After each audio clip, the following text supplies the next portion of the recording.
Bonsoir chers amis, chers passionnés, j'espère que vous vous portez bien. Bienvenue à Joy Farm, bienvenue dans la ferme de la production animale par excellence au Bénin. Comme vous le savez, Joy Farm c'est une ferme agro-pastorale, c'est la porciculture, Joy Farm c'est l'aviculture, Joy Farm c'est la cuniculture, Joy Farm c'est l'holacodiculture et Joy Farm aussi c'est la reproduction des lapins, c'est les astuces de lapins. Joy Farm c'est l'accompagnement dans vos projets de levage de lapins.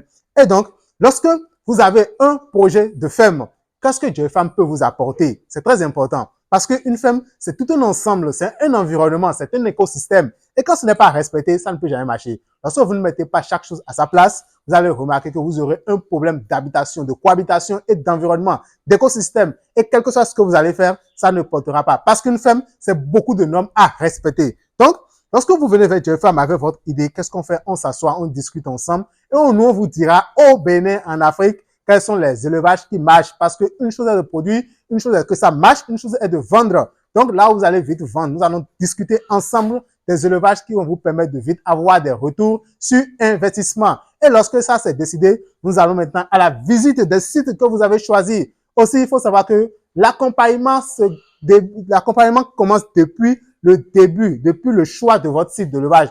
Parce qu'il y a des sites qui répondent aux élevages et il y a d'autres qui ne peuvent surtout pas accepter l'élevage. Donc, nous allons vous aider déjà à trouver l'espace qu'il faut pour votre ferme. Et lorsque nous serons là, avec votre levée topographique, qu'est-ce que nous faisons? Nous faisons le plan général de votre site. C'est-à-dire le plan, lorsque vous affichez ça, vous savez exactement où se trouve chaque bâtiment, où se trouvera le magasin, le dortoir, où se trouvera la paillote, où se trouvera la poussinière, où nous allons mettre la lapinière, où nous allons mettre la pocherie, en respectant les normes. Vous savez, entre deux lapinières, il faut au moins 15 mètres. Entre deux poulaillers, il faut au moins 20 mètres. Donc, tout ça, en fait, c'est des choses à disposer. C'est tout un environnement qu'il faut respecter. Parce que si vous ne faites pas ça, vous aurez des intercontaminaisons. Vous pourrez avoir les coccidies des lapins qui vont se retrouver au niveau des volailles, au niveau des poulets, au niveau des poussins. Et là, vous avez des mortalités dues uniquement au fait que vous n'avez pas respecté l'environnement, vous n'avez pas respecté les normes et que vous avez maintenant des problèmes à gérer sur le bras. Qu'est-ce que vous avez fait? Vous allez casser la ferme, vous allez casser les bâtiments. Raison pour laquelle au début, vous devez venir pour qu'on puisse faire cela très bien correctement et avoir une ferme à long terme où vous allez rentabiliser et recevoir beaucoup d'argent. La ferme, pour que ça soit une industrie, il faut qu'elle soit bien conçue. Et maintenant, lorsqu'on va évoluer, nous allons vous ressortir le business plan, c'est-à-dire en fait le parchemin. Quelles sont les dépenses que vous aurez à effectuer? Qu'est-ce que vous voulez acheter? Qu'est-ce que vous ne devez pas acheter? Quels sont réellement le coût de la construction, le coût de l'élevage, le coût d'achat d'un reproducteur, le coût de l'aliment et quelle est la rentabilité, en combien de temps vous devez avoir des rentabilités en respectant les normes et les prescriptions liées à la réussite de l'élevage. Je vais vous fournir un document clair, simple à lire qui vous permet d'avoir ça réellement.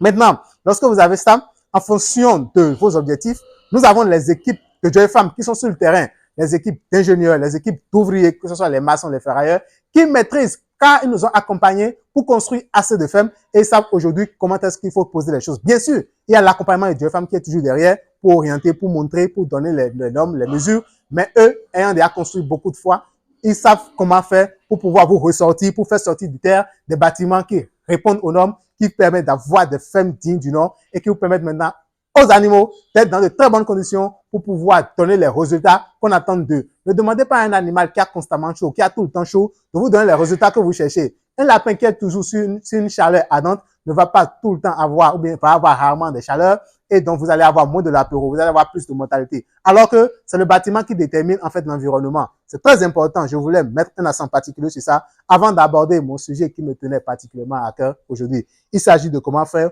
pour réduire les mortalités. Comprenez en même temps que pour réduire la mortalité, il faut avoir un bon plan, un bon bâtiment, une bonne disposition des choses. D'accord? C'est la première des choses. Maintenant, bon, nous allons donner aussi quelques paramètres techniques liés à l'élevage qui vont vous permettre de réduire les mortalités des lapins en engraissement. D'abord, nourrir un lapin et venir un beau matin et voir qu'il est mort, ça fait mal. C'est une perte d'argent et surtout de temps. Vous n'avez pas donné de la provende à vos lapins, chouchoutez vos lapins, choyez vos lapins et vous venez un bon matin, vous voyez que dans le bâtiment, il y a mortalité. Donc, qu'est-ce que vous devez faire? Vous devez mettre en place tout ce qu'il faut pour éviter d'avoir ce genre de problème. Donc, la première des choses, c'est que il faut bien choisir vos reproducteurs. Il faut avoir des reproducteurs à bonne santé. D'abord, si les reproducteurs sont en de mauvaise santé, la portée qu'ils vont donner, la génération qu'ils vont donner, comment vous voulez-vous que cette génération soit? Parce que les lapéraux vont vont boire le lait maternel alors que la maman elle est déjà malade. Donc tout ce qu'elle va donner sera en fait des trucs malades. Donc rassurez-vous de la bonne santé de vos reproducteurs avant de les amener en reproduction. Maintenant, lorsque vous êtes sûr que vos reproducteurs sont en bonne santé, il faut bien surveiller la gestation.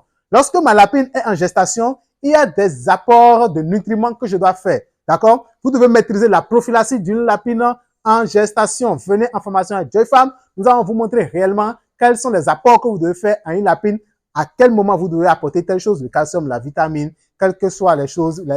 Vous devez savoir exactement à quel jour il faut donner telle chose et comment observer la lapine pour voir si réellement l'absorption de ce que vous avez donné se fait correctement. Donc, la prophylaxie au niveau de votre lapine gestante. Maintenant, à la mise bas aussi, vous devez suivre la naissance pour pouvoir être sûr que vous avez des lapins viables qui vivent et qu'il n'y a pas de mortalité. Au cas où vous avez de mortalité à mise bas, vous devez pouvoir évacuer ceux qui sont morts pour être sûr maintenant que vous avez un environnement sain avec de la vie tout simplement. Maintenant, lorsque les lapins, d'accord, sont déjà maintenant en train de se nourrir, de prendre le lait maternel, vous devez vous rassurer de la quantité et surtout de la qualité de l'aliment que vous donnez. Parce que il faut savoir que le lait maternel, c'est le seul aliment que les lapins auront sous mer.